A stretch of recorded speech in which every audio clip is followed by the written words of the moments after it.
1500 films en compétition et les projections organisées simultanément dans une centaine de villes à travers le monde.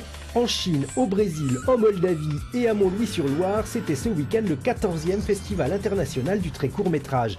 Un genre à part pour un format particulièrement intéressant. En moins de 3 minutes, on pose une situation, on met en place une scène et une chute. Ça va très très vite, mais c'est aussi bien dans l'air du temps et ça rejoint un petit peu toutes les productions qui se font sur Internet dont les jeunes sont très friands actuellement. Pour Montlouis, il s'agissait d'une première participation avec Force Projection. Mais la cité ligérienne souhaitait aussi associer ses habitants à la fabrication de ces mini-formats. C'est l'association des tontons filmeurs qui a apporté son savoir-faire.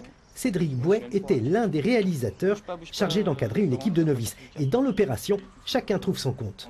C'est un échange, après ça fait plaisir de donner quelque chose, un savoir à des personnes qui ont envie de découvrir.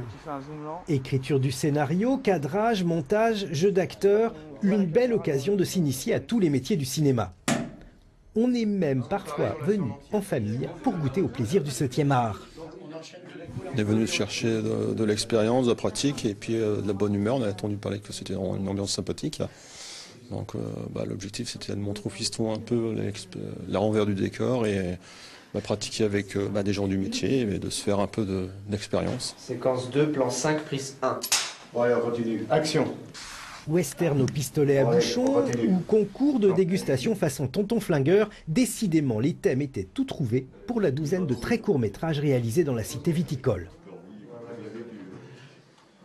Avant de refermer cette édition, un mot concernant les transports. Sachez qu'un accord aurait été trouvé entre la direction de Fil Bleu et les syndicats. Notez toutefois que cet accord doit être validé demain matin par les tramways.